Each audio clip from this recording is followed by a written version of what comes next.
Bada bing, bada boom. We're rolling, my man. Thank you for taking the time, Damon. I really appreciate it, brother. Thanks for having me.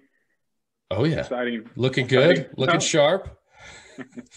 It was really funny because just before we got on, we were kind of just describing a day in the life and kind of the madness of what's been going on for you and kind of running around like a chicken with your head cut off with all the new regulations and with COVID and kind of the real estate market here in Utah. And it's kind of it's pretty amazing to see the growth that's happened. I mean, you haven't been in the market for a super long time, but I mean, the change just in the last like year or two has been insane. Well, I have been in the market for quite a while. This is my 16th year. 16th year? Yeah, That's crazy. I got licensed when I was 20, Really? or actually 21, and Okay. I started the brokerage up here 5 years ago. In 2015, I started brokerage in Park City, then sold it to Windermere in 2018. Okay. Gotcha. And then I've been the branch broker for Windermere at Silver Star for the last 2.5 years. I mean, how much has it changed? I mean, since you've kind of gotten into the market, I mean, 16 years, that's crazy. We've seen all these different cycles. So Yeah. back in 2007, I mean, it was kind of similar to now where you saw flipping of contracts. You saw there's just so much demand and then not enough to keep up with it. So you saw people on new construction oftentimes doing, like, they'd get a contract and then they'd find a buyer who'd be willing to pay them 100 grand more. And without doing anything, they just sell their contract and make 100 grand. Right. So we're seeing some of that come back right now just because of how low demand is. We talk about it a lot with our agents within our sales meetings, but one of our agents was, they run a contract. The backup offer offered 100 grand for them to walk away and paid the agent their commission because they wanted the property so much. So, I mean, you're seeing some of these things that don't always have that same rationale. And it's strange because Park City is such a different market than some other areas. These other areas that you're having these huge discrepancies where it's like, Yeah. I wish I could find a buyer. I wish that I could sell my house. And here it's like, just name a price. And so some of these that are coming on are just at kind of Willy Wonka prices, but then people are paying it because there's no comparison. There's nothing else. There's not like, if I don't buy this one right next to it will be available. Right. Yeah. I mean, the changes in the market, it's just been crazy. I think the biggest change is probably the last year that a lot of people are changing from a secondary home to a primary residence. And really the opposite of what I thought COVID would do was it exposed what people are really disliking either in their house, in their living situation, whatever it is. And so that's why you see huge sales in recreational activities. People are wanting to get out of the home. They're wanting to get out of the place. They don't want to stare at their wall anymore. They're either doing renovations to their homes. So contractors are insanely busy, or they're like, look, I just want more space. I want more views, or I want to be out of the city.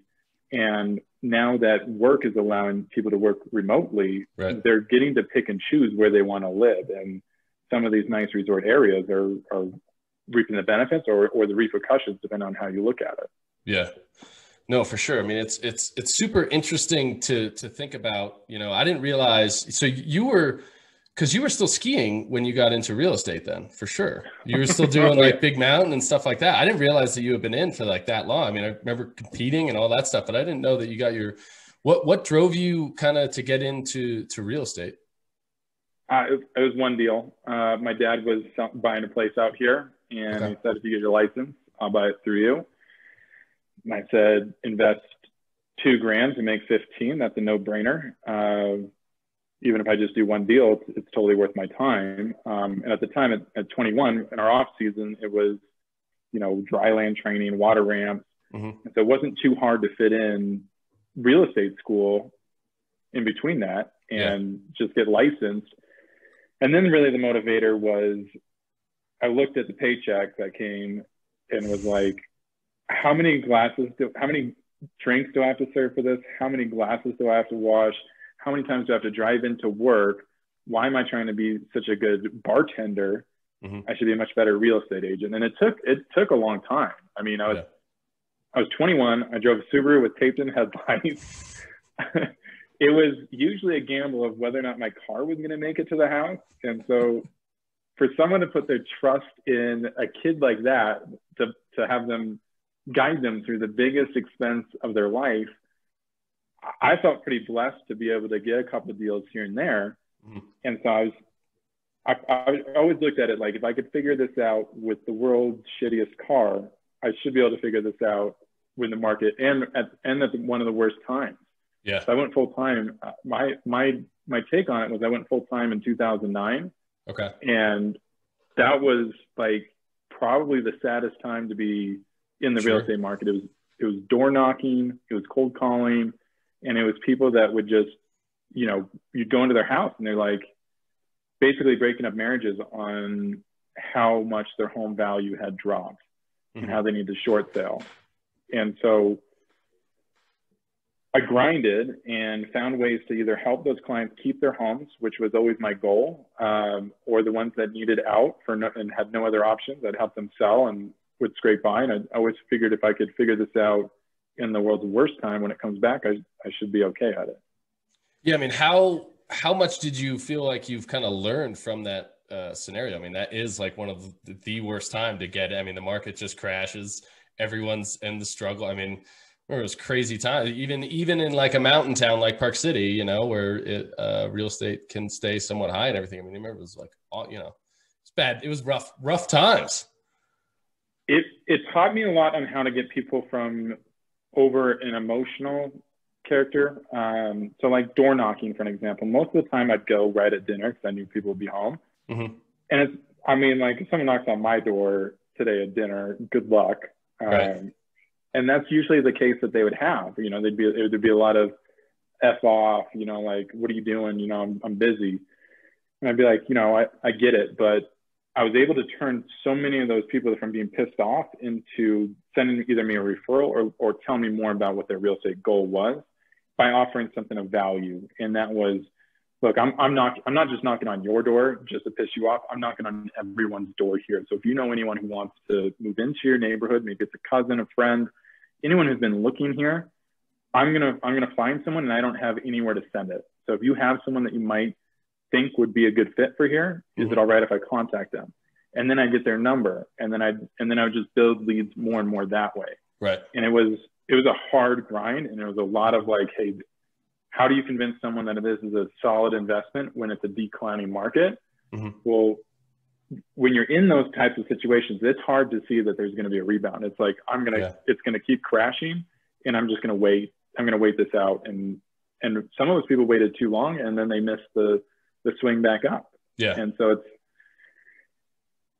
it takes a lot of like stories. It takes a lot of understanding of people's personal finances, their goals, and making sure that it's a home and not just like a 1-2 month investment. If you're trying to buy a house for something like that, then I'd just say, you know, maybe play the stock market. I don't know. Yeah. No, absolutely. So, I mean, that experience of going through, knocking on the door, dinner time, I mean, that's a lot of people telling you to go fuck off and like, hey, I'm just trying to enjoy my evening. So, I mean, what kind of mentality and stuff did you have to go through that? Because I mean, that's a lot of failure you're dealing with. You know, everyone, it's the good times, you know, you're selling $14 million homes, and, you know, look back to the bad times. You got a taped in car, your little Subaru there, you're pulling up, you know, knocking on doors like, hey, I just want to get the fuck off my property. You know, I mean, how difficult and how much of a learning experience was that for you?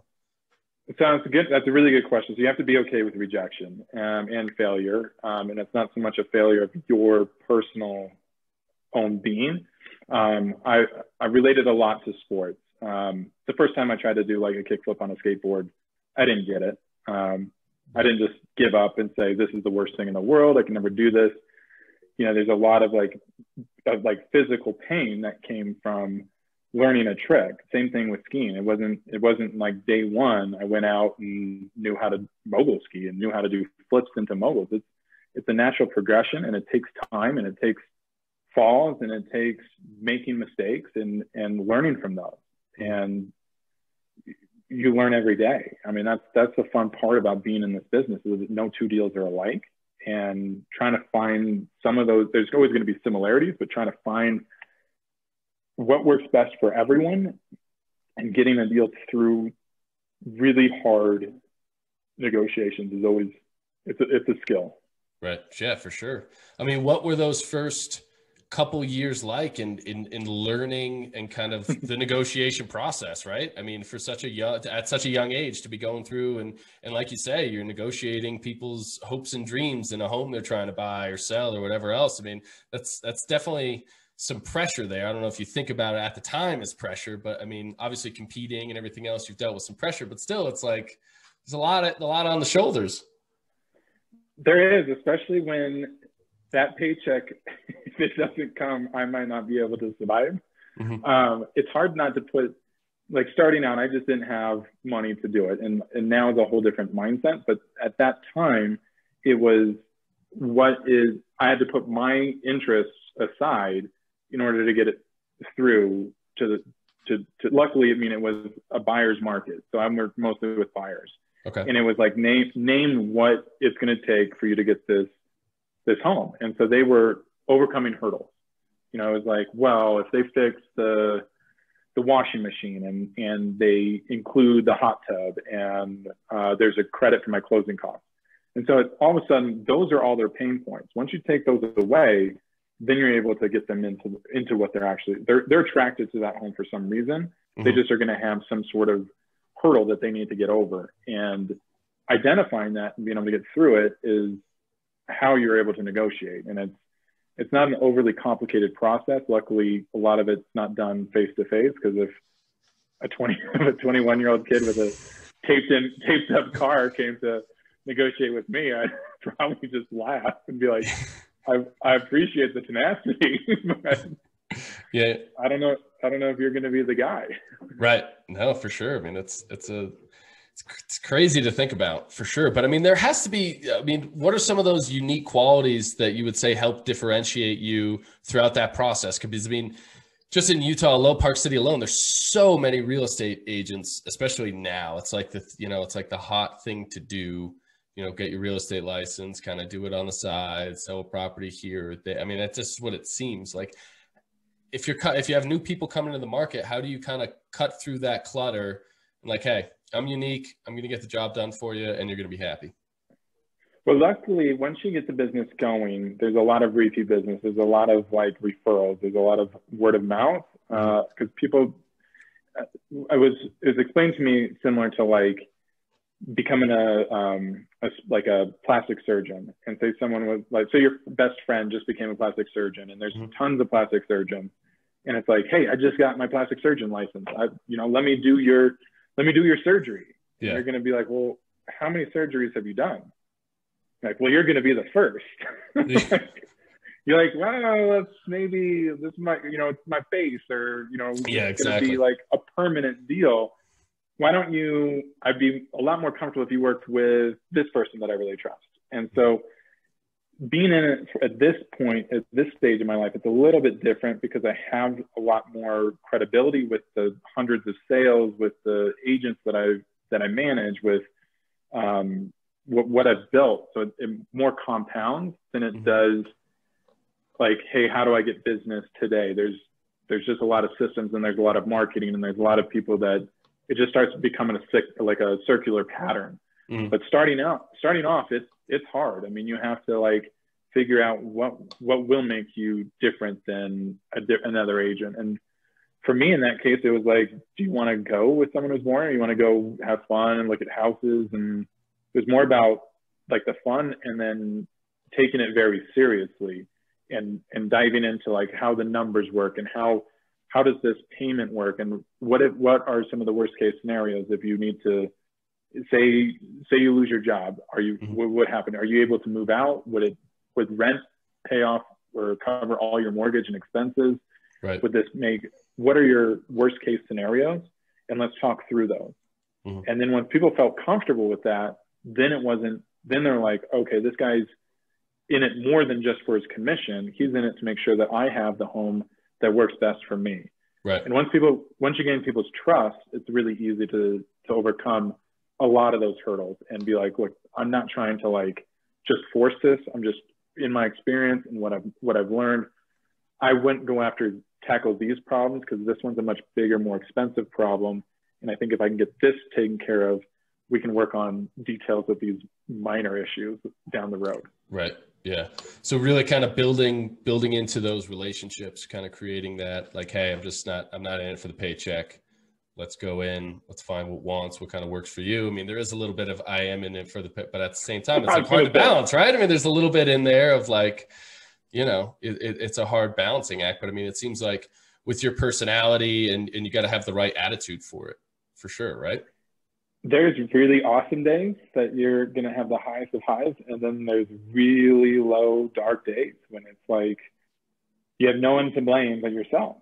Mm-hmm. You know, it's hard, you know, like starting off, I remember seeing everyone busy but me. And I was like, well, what's the deal? Like, I'm not afraid to work hard, not afraid to put in the time, but it was like, put in the time where, and what do you do? It was just, you sometimes get in these lost, like, segments that just, it just becomes circular in the negative. If you don't get any success. Right. You're just like a hamster on the wheel, just kind of running, not making, you know, finding those. So what for you did you kind of create, or what helped you get through those dark times? Because I mean, it's one of those things, everyone goes through it, right? You go through it, competitive career, you go through it, ski, you know, all those things. Failure is a part that propels the success that you have, right?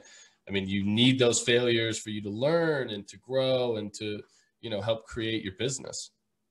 I think I was just too stubborn to quit. One of the funny stories is when I first started, it's like, you can't be a secret realtor. You can't just be like, yeah, I'm a realtor and people are just going to come to you.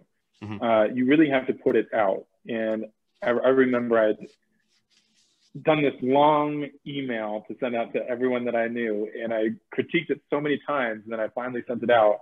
And then instead of it saying like, I'm now in real estate or I'm now a realtor, it came out and just said, I am real estate. And I got a lot of responses. Like, people are like, oh, Daimon, you are real estate. You are real estate. And rather than be embarrassed about it, I just kind of embraced it. And I just would be like, no, I am real estate. And anytime you see or think of real estate, just think of me. Yeah. And it kind of was like a bit of a joke. It kind of was a little bit serious. A lot of people remember that email. But yeah, it was a bit of stubbornness, a bit of just an ego of no one thinks that I can do this. So now I want to do it more. Kind of the same mentality of skiing, you know? I mean, it wasn't when I was skiing, it wasn't, I never set out to be one of the best. It was just, some people beat me and I was like, I don't want that to ever happen again. So I'm going to beat them. Mm-hmm. And then when people told me that, you know, you'll never like podium at national championships, you'll never ski NORAMs and be one of the top US competitors. I was like, well, I didn't really have that goal, but I do now. I'll give it a shot. Yeah. So is that like always kind of been something that you've had? Is it like more of a loving to win or hating to lose, or just trying to prove people wrong? The ego of like, hey, Daimon, you're not really going to do this. You know, you're not going to get like a podium at US Nationals. It's just not in the cards for you. You're too big for the sport. If you ask my mom growing up, I think anything that she told me to do, I did the opposite. And so I started figuring that out and be like, Daimon, don't go clean your room. And they're like, oh, watch this. And I'm going to have the cleanest room you'll see. And so I think it's weird how your brain works psychologically. But yeah, like I said, I mean, I think if I would have put as much time and effort into any career, it would have been as or more successul than what it is now. It's just, this was the easiest path for me. Mm-hmm. And just out of stubbornness, I just, you know, there wasn't enough pain for me to quit. Yeah. That's a good way to think about it. Stubbornness. It's always one of those things. It's interesting, you know, all the different people we've had on and stuff so far about what has kind of, you know, a hating to lose or loving to win and, you know, being stubborn, right? Just not taking no or failure as an option, just continuing to, go knock on doors and be like, hey, I'm going to be able to help you out, whether it's your friends, family, just give me a shot. Well, yeah. And I think being a younger brother, you just The are younger naturally... brother, that is like the thing, right? It's always the younger. So were you the youngest?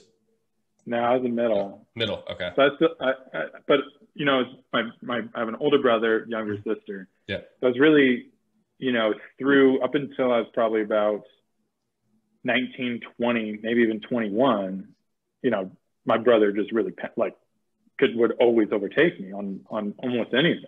Mm-hmm. He's bigger, stronger. Fortunately for me, I kept growing. And those kind of pain points of losing on all those times, I just wasn't strong enough to fight back. So Mm-hmm. when it came time to training, it was like, okay, I remember going into the gym and being like, what are the things that you can control in skiing? It's not the snow. It's not the composition of your skis. It's not the conditions. It's not how your body feels. It's just the only thing you can really control is your strength. Mm-hmm. And so I was like, well, why don't I just put in more time than anyone's willing to do and see where that takes me. Sure.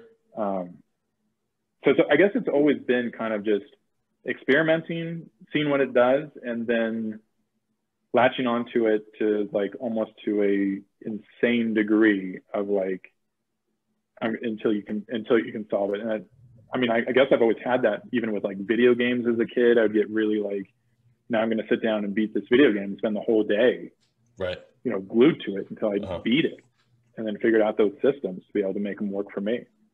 Right, Jake, that single-minded, just focus. And so once you kind of locked on, you were full on, good to go. This is what I'm doing. It's hard. So it's not a standard business. The first few years, I only sold between 1 and 5 homes a year, probably for the first 3 years. And okay. The first year was 1. Yeah. Second year, I think I did 2. Third year, I did 3 or 4. Mm-hmm. And then I missed a couple while I was competing. I remember working those competitions was a pretty awesome job for a 23 to 25-year-old. Yeah, it's awesome. I was making $300 a day. Everything was paid for. I got to compete if the conditions were good. I got to hang out with all my friends, and there was just no expenses. So it was you work hard, but it was fun to be around all those guys. And then I lost a couple deals that I'd been working on and was like, hey, let's regroup in the spring. And those deals sold in the winter. And I remember one of them paid more than all of my work. And again, I sat down and was like, how many of these cold mountains have I had to climb?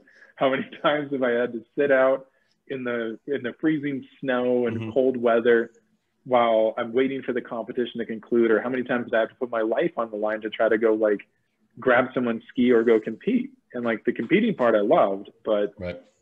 Some of the other parts, I was just oh man, I should just be, why am I hanging on to this? Why don't I can see that all it takes is one, and I just have to be focused to get that one.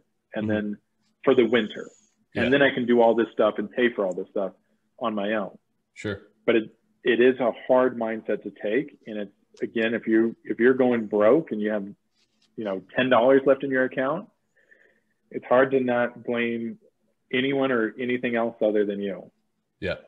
Well, I think that's a great and honest, open mentality, but I think that's hard for a lot of people are not, don't have that self-assessment and self-evaluation. They usually to try to find blame and put it on somebody else, or not have the ownership of hey, the reason I'm here is because I haven't done anything. I need to work harder. I need to, figure out how I'm going to make this work. Yeah. And so I think figuring that out it's always been super beneficial. So mm-hmm. I see a value in the brokerage that I'm with now, but before it was okay, I always saw people that would be oh, I'm not selling enough houses because my car's not nice enough, or my clothes aren't nice enough, or I'm I don't have this or that. And those are just mentality things. Those are just in your own insecurities. Sure. People are going to work with whoever they feel most comfortable with. And if you have the most information, but you look less presentable, they're still gonna be entertained by it. I mean, sure. They're not, if there's someone who's more put together and has the same information, they might go with that person. Yeah. But if you have more value than what anyone else is providing, you're going to win people over every time.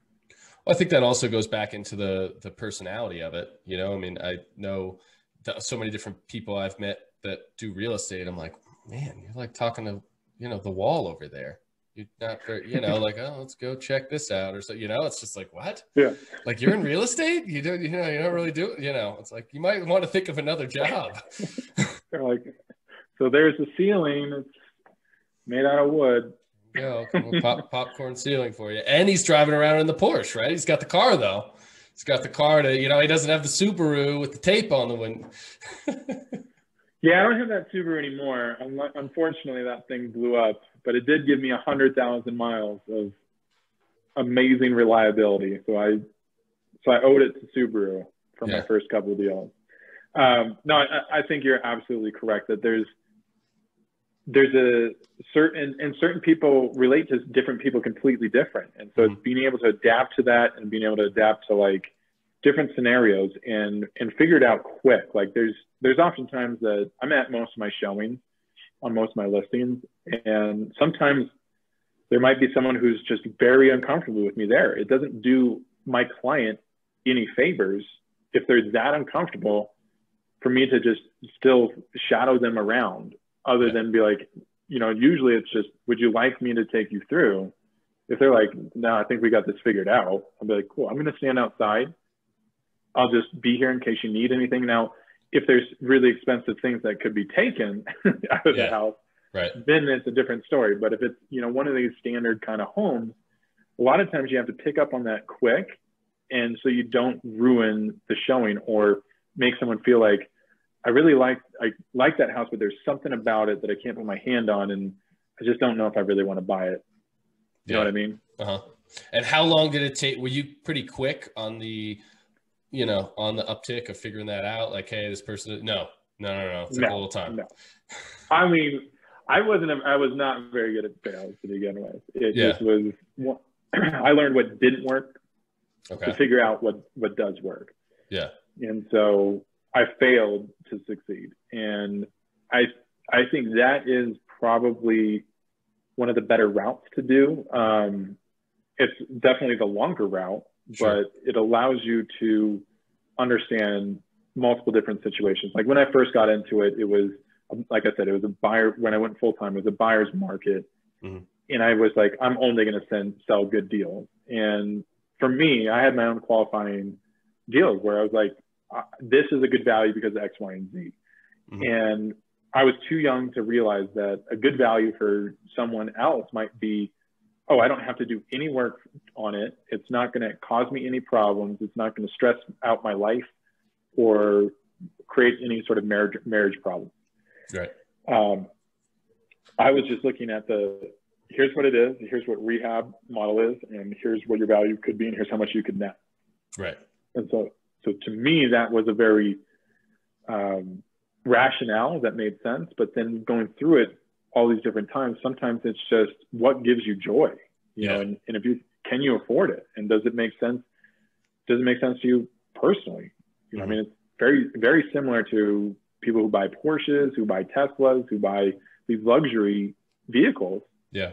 They kind of have the same mindset here in Park City, where it's just like, I don't care. I mean, they always kind of care. Yeah, but but they always also just want it to make the most sense for them. Yeah.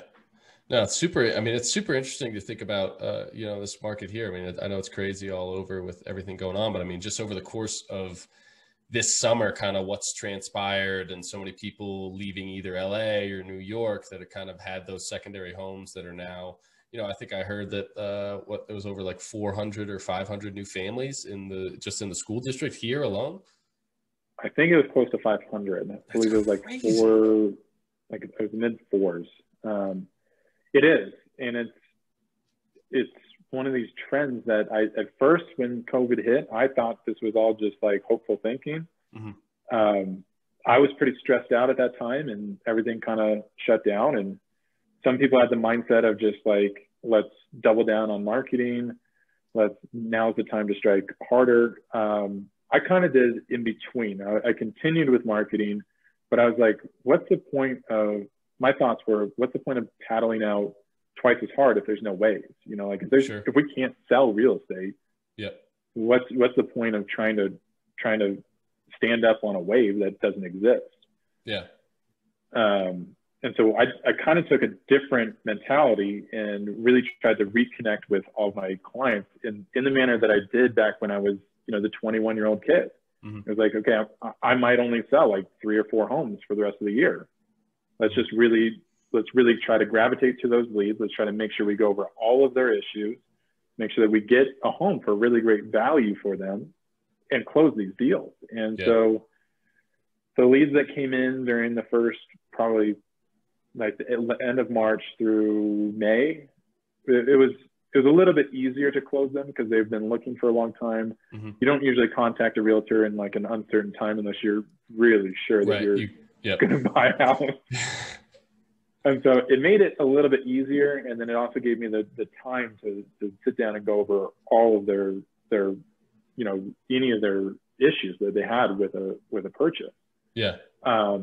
What I didn't see happening was all the talk of like, I can't wait to get out of town. And, you know, here it was awesome. You know, quarantine wasn't that bad for me. It was hang out, play Xbox, go. I'll admit it, I got an Xbox. I got a few friends to try to get Xboxes. We're the worst gamers in the world, but it was kind of fun. Go ski touring, and then make some calls. You know, just work a little bit. I didn't have to work 9 to 5, but I'd still do like a couple hours a day talking to clients. Right. Now, is that one of, I mean, that seems like it would be one of the kind of appetizing things, is being able to kind of create your own schedule a little bit there, right? Kind of you can initially. Okay. Because I'm just curious, like how are you able to, because I know you got like over 15 listings and stuff going on, right? Like how do you keep track like each and every day of like, okay, I got this, and this that I got to take care of. And like, how do you stay organized with all of it? I mean, it's, I try to do a pretty good job. I mean, Google has a lot of different things that they offer, and this is not a paid promotion, but that Google Calendar keeps me very, very much on track. The second there's anything that comes up, I put it in there. Okay. I share it with my business partner, share it with other, you know, office people so they know what's going on. Staying on deadlines is probably the biggest thing. And then how to fill it in, and time management is huge. And as you say, like building your own schedule, you can. It also, like if you decide to block off for 2 weeks and a $5 million buyer comes in, that's kind of how real estate works. It comes at the most, you know, I leave town, someone comes into town. And so it's hard. And while you're on your schedule, you're also having to align with someone else's schedule that is always changing. So it becomes very frustrating, and the days do get long. I mean, most days for me start at 7, and then they go easily into 8 to 10 p.m. at night. I mean, that's a long day. I'm still at the office. It's about to get dark. That's a long day on the phone. So for time management, like how do you try to break that up for you? Like how does that, I mean, are you at just the whim of the buyer and seller and their schedule? I mean, is that kind of play into it? Or, I mean, it's just Google Calendar, boom, I got this, schedule that. And then it gives you an alert every, 30 minutes beforehand. Like, okay, you got this coming up. That is a nice little alert. It gives you 30 minutes. You don't forget you got this.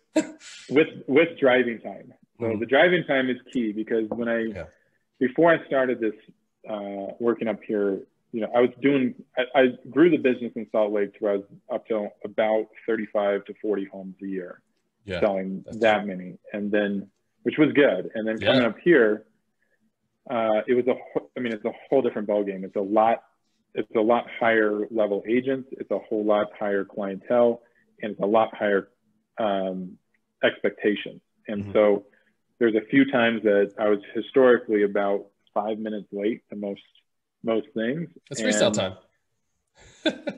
But it's not, I mean, you just blow sail right that quickly. And I remember I had a very serious one with, it was a referral, former agent for my business partner, Alan. Mm-hmm. And I showed up 2 minutes late to the showing and the buyer had already gotten there and she was furious. And I was like, I'm 2 minutes late. And she's like, just shook her head. I mean, I had to send her flowers, an apology, and just was like, look, I will never be late again. And I held to that.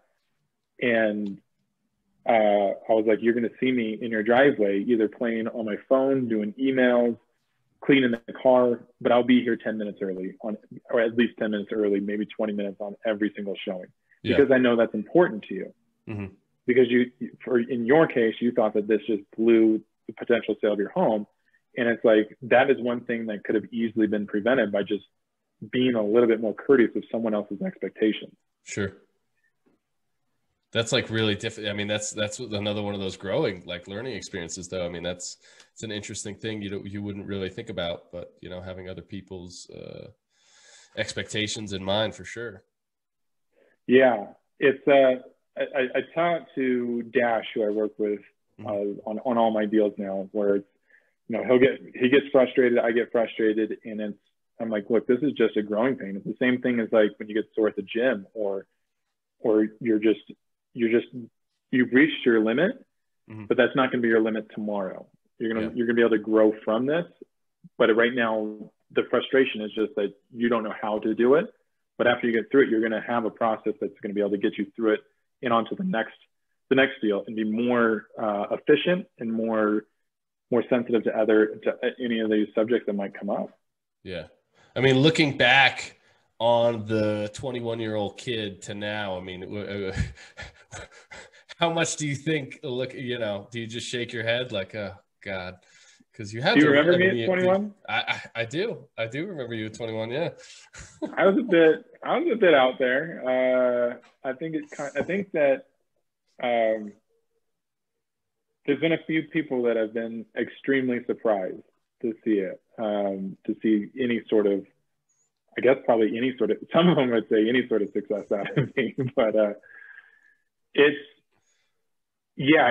think once I started applying the same things that started working in sports and not being so tied to one outcome and looking at the big picture, that's when the world kind of more opened up to me. Sure. And be like, okay, this is what my goal is, but how I get there, I can try to set a path, but it's going to go all over the place. And sometimes it might feel like it's going backwards, but just if that gets become the case, just regroup, rethink things through. And the nice thing about life is if it doesn't work for you, you just move on to something else.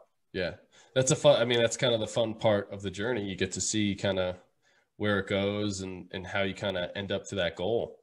I mean, how was it getting, selling the branch and moving in and kind of, I mean, that had to be quite the landmark for you of like, okay, like I've clearly shown that I've got some success, 35 to 40 homes in a year. I mean, it's an impressive amount of homes to be slinging. Yeah, it was. And so for me, to me, it seemed like a bit of a risk. I had 7 years of doing about that much business. And so usually everyone sells a home every 7 years. And so it's like, oh, okay, well, it should only keep growing as long as I just kind of maintain it. But I always wanted to sell homes up here. Like the homes in Salt Lake are fun, but they're all very similar. I haven't walked into too many that are just like, where did this owner come from? Like, this is the most insane thing I've ever seen. This would be so cool to live in this home and be able to evaluate it and tell you what it's worth in today's market. I mean, that's the crazy part, is that I came from like a price per square foot, which is still used to an extent, and then like here's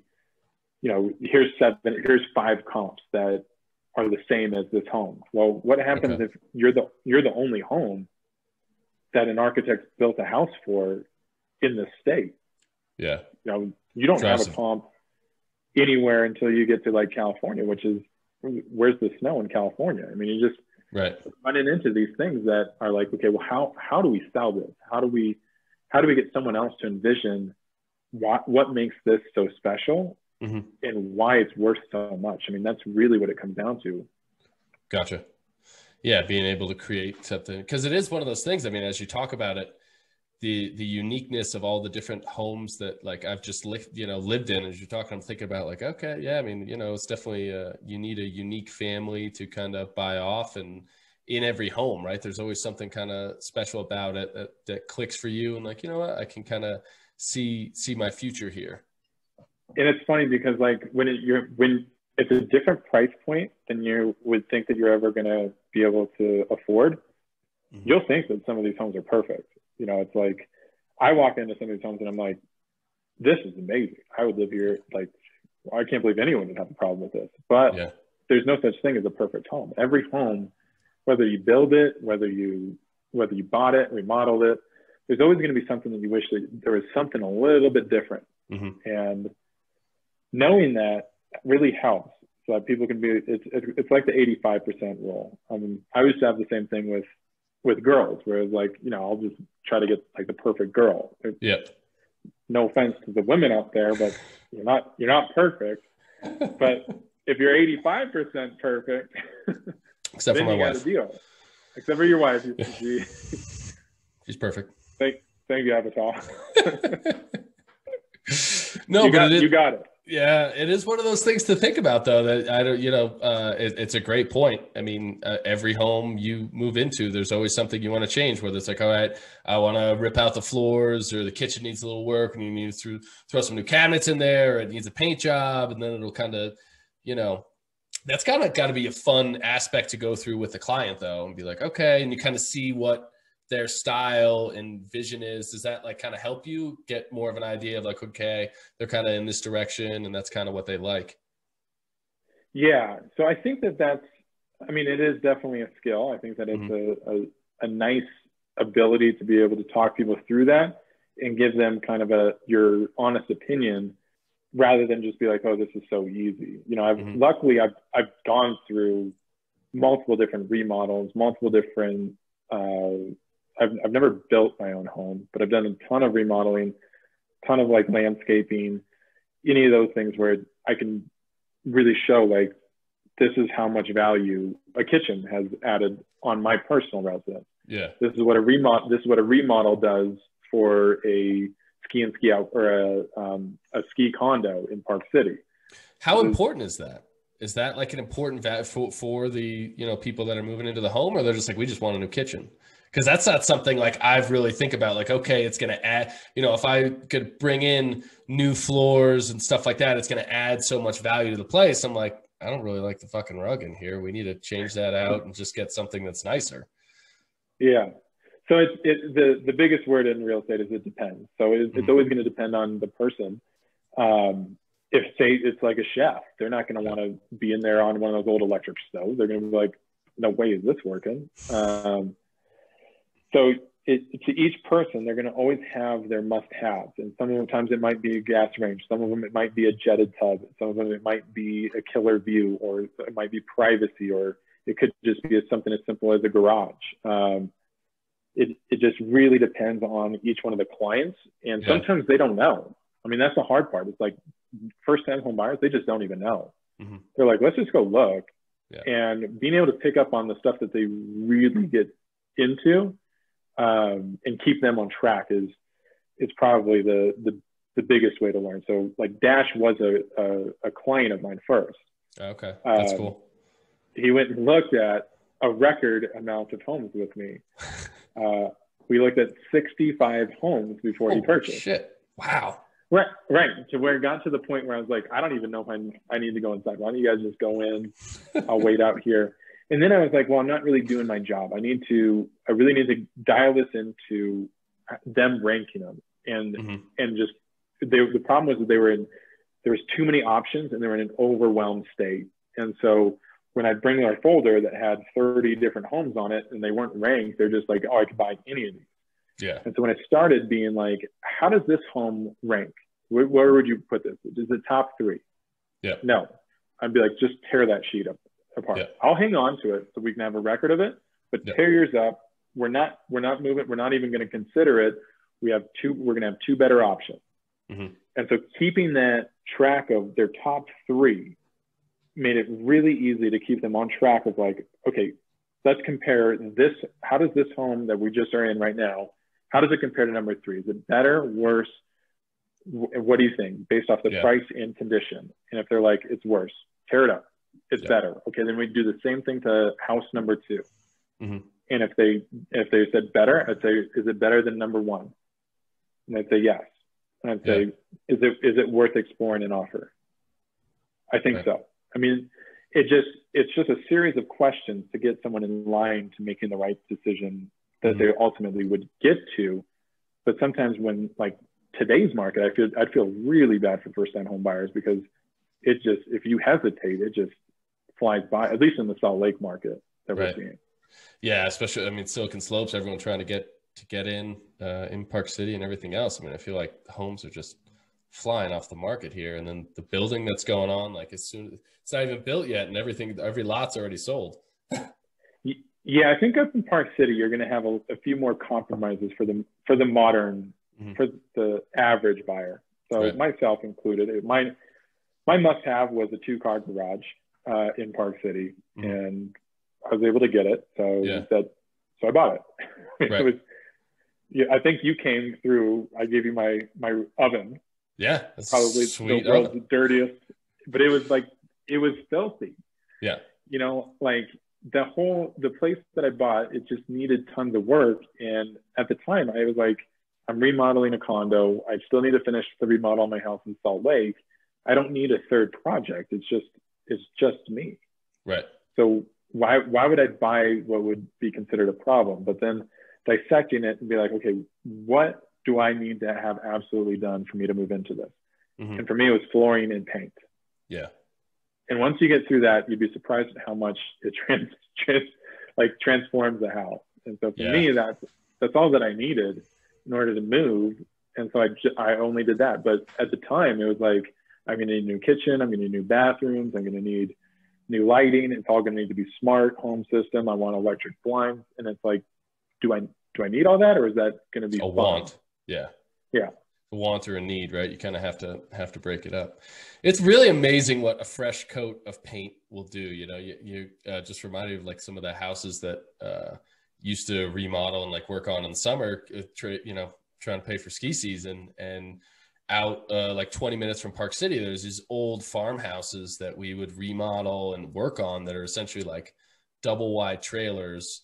And I remember going in with the main contractor I was working for, and I was like, we're going to gut this thing. And it had been lived in since, 1960. It had pink carpet with just, it was the original carpet. And it was just like, hazmat suits, getting everything out of there. And that, removing the carpet and then doing a paint job. And it was like, I could see people actually living in here. Yeah, I know. I was shocked at it. I mean, it just makes it seem so much better. Yeah. So yeah, it allows me to tell that story to a lot of people, where I'll be like, look, I had the same kind of thoughts, but here's my suggestion is let's negotiate based off of that, but then do these 2 things and live in it and tell me what you really need. Right. Because it may dramatically change from being like, oh, I thought I had to move this wall, when actually it makes sense because of in the peak sunset, it just blinds me, and I would never be able to be in that room unless that wall was there, or some sort of, there might be a reason for what is existing.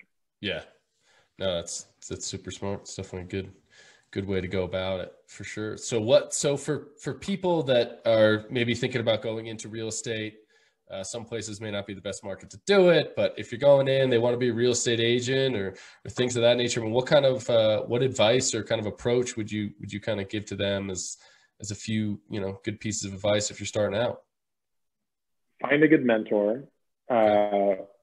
don't be afraid to work. Don't be afraid to be rejected. And then everyone always says find your niche, which is, it is true, but what is that? Either, like, for me, it's being able to really understand the numbers and the metrics behind some of these purchases and be able to break down into cap rates, into this is your carrying cost. This is how renting it 2 weeks out of the year offsets your income, or offsets your expenses. So figuring out how all those types of things correlate and being able to speak to it the best out of anyone. Yeah. So when people we have people that walk up to our window every day, probably, anywhere from 10 to 20 people that walk up and just stare at our listings that are on the wall. And if I just I pop my head out whenever I have time and just say, hey, do you have any questions? Yep. Every answer is no. And so what's nice about it is our office is closed. Usually we have walk-ins and you have to do a little bit longer qualifications. And now it's easy for me. I just say, well, were you surprised by any of the prices on the wall there? And the ones that were like, yeah, these prices are outrageous. I say, well, I know, it's a crazy market. Have a great day. Yeah. Or I'll say, well, what were you looking for? And if it's something that's completely outrageous, I'll be like, okay, well, this is going to be a waste of time. I want a 4-bedroom house for under $1 million at Ski and Ski Out. Well, okay, I want to be an astronaut. I close the door. And so the other ones that are just like, no, that's actually exactly what we thought. We're seeing if you had any different inventory. Cool. What is it that I can help you find? And it's such a quick transition, and being able to get people to open up and start talking to you about what they want, because I'm not here to push them on any sort of direction other than just like, this is what's out there. There's limited inventory. Sometimes I come across things before they hit the market. Would it be beneficial if I pass them along to you? Are you working with an agent? How are you finding your listings? And would it help if I send you things that I think are good values? Because I look every day. Yeah. Yeah, that would be great. Perfect. So staying on top, definitely keeping track of those listings that come. I mean, are there a ton of new listings kind of coming up? Because it definitely is a limited market, at least here right now. So today was a little bit for the first flip flop. We had 21 new listings and only 17 pendings. But in days back, if I go back for the last week, let's see, I might have to log back in. Let's see, for last week, there were 87 new listings and 108 pendings. So we're outselling the inventory, which is what's creating this havoc of, I need to get in, I need to find something. That coupled with the low interest rates and kind of uncertainty of what may or may not happen in the future if there's a change of guard. Yeah. That some of the tax structures or some of these other benefits may go away, that some people are really trying to make sure that they get to where they want to be.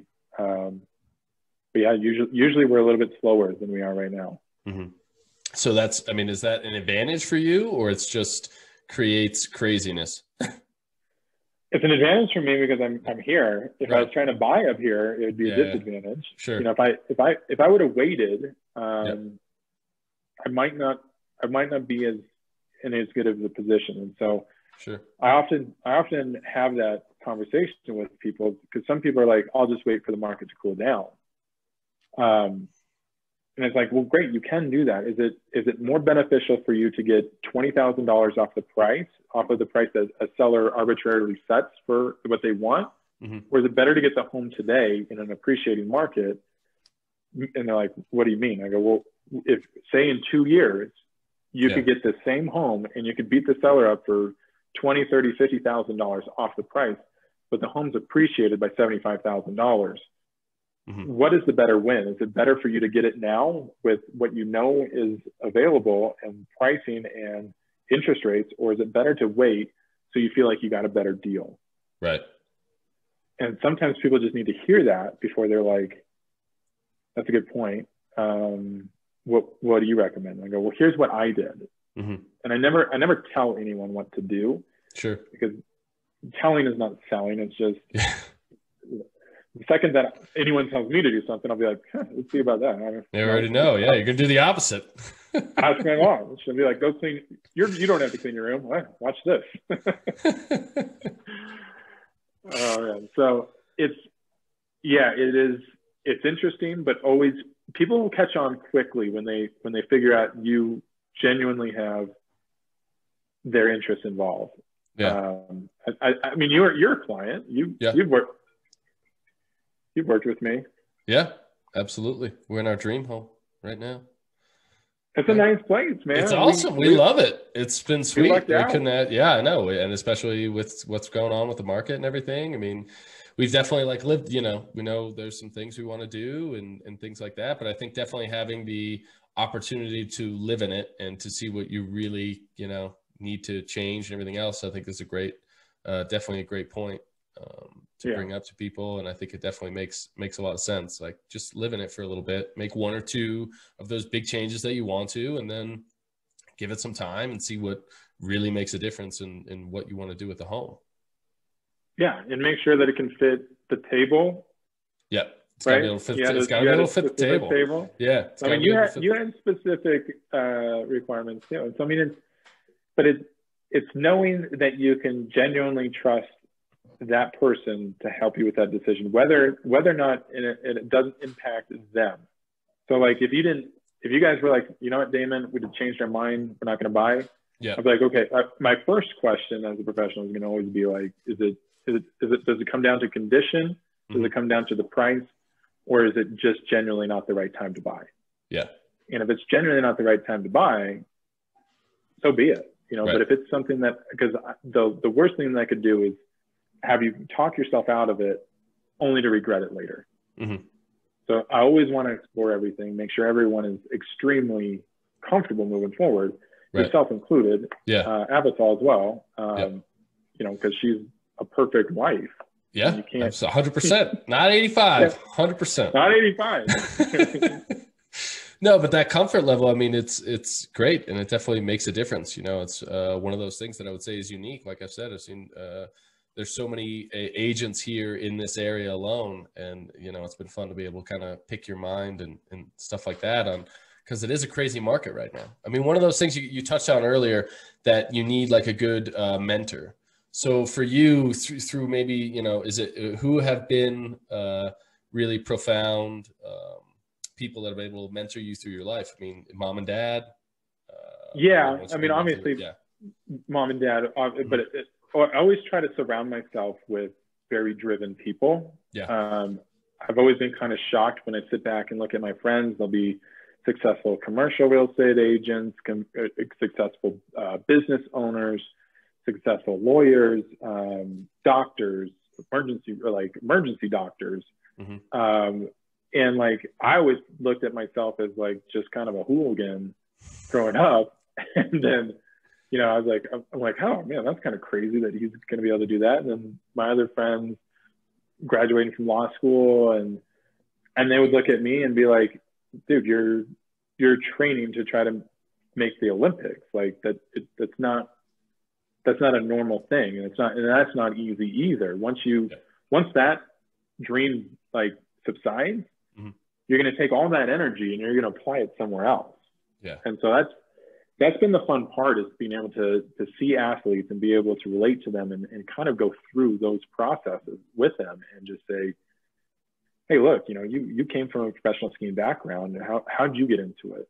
Yeah. And how many times did you fail? And how many times did you try to get on to get a picture published or try to win a race before you did it? Yeah. Like, it took a long time.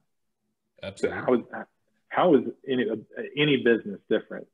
Mm-hmm. Like, you're not going to open the door and just have it unless you've already established a brand. Right. But establishing a brand is even harder to establish than a business. Yeah. And you've learned that. I mean, the brand is definitely established up here, I would say, for sure. I mean, one of the things that's always unique that I see like on social media and stuff with you is that you have the unique quality of your competitive background. Like, you could go and if a client wants to see a ski in, ski out place, and do it in the middle. I mean, you can take them skiing and be like, oh, and then they're like, damn, I'm skiing with this total badass. I can barely like get down the hill. And this dude is like, all right, that makes me want to deal with him more. Right. Well, that part's fun. And so that's what I've really learned that's helped with the ski and ski out stuff up here, is that people are coming here for skiing. They want to be related to. And so a lot of my business is picked up on chairlift. It's picked up just on the ski hill, bumping into people, doing what they love to do because they want to be around other people that share that same kind of passion. Absolutely. You know, you're not going to want to be around someone who just hates everything that you do. And so like all of a sudden you're already in that connection phase. You're already showing them, you're giving value as far as like, come ski with me. I'll show you my favorite places to ski on the mountain and the best ways to access, the home or the best powder stash. So now I've given them even more value than just a random person. And so it's like, well, this is my passion, but you should, like, if you're interested in real estate, I have the same kind of ability to be able to find those like little qualities that will make whatever it is that you're looking for stand out versus just being like trying to figure it out. Yeah, no, for sure. That makes a lot of sense. It definitely makes it unique. So for people out there potentially in the Park City market, where can they look you up? Where can they follow you? No comment. No, I'm just kidding. My website is DaimonBushi.com. You can also you can Google me, but it's spelled a little bit differently. It's DaimonBushi.com. But it's fun. I mean, so yeah, we do ski and ski out tours. Dash, as I mentioned a couple of times, he's a professional skier. So we always decided that, or we knew each other from skiing. We almost bought a house together before we got married and looked at 65 homes. So we always had talked about ideas, and I had a friend who always tries to sell me on real estate down in Nicaragua, and it starts off at like 10 grand. And by the end, he's always trying to sell me on like $2 million. We'll build this subdivision. And I'll be like, one, thank you for thinking I have just $2 million laying around. Two, I was like, I think that I would make up like these crazy excuses. And one of them one day was like, look, if you got Kelly Slater to take me around and show me his favorite surf breaks in some of the most, some of the best real estate values in Nicaragua, you'd grab my attention. Yeah. And then I was like, well, why don't we just do that with skiing? Why don't we get a professional skier? Why don't we tour people around, show them our favorite places on the mountain, show and relate their ski skills to also where they're living on the mountain and their access points and where they want to be. And so that's really probably what separates what I'm trying to do and what a lot of other people will say that they do the same thing, but it's the same. It's unique. Different. Yeah, it's the same, but definitely different. Yeah, they don't have the same set of skills for sure. They don't have 40 years of competitive skiing between the two of them. No, definitely not. Definitely not. Well, my man, I know you got to run. You still got some more work, grinding out those long days, but I appreciate you taking the time and coming on. And next time, hopefully it'll be in person in the studio. We got to, find a spot for it. So I'll be hitting you up for that. Nice. Thanks so much for having me on. Yeah, absolutely. All right. Bye, everybody. Hey, everybody. I hope you enjoyed today's episode. Please make sure to like, share, and subscribe. And make sure you hit that little bell button so you get notified every time a new episode drops. Thanks.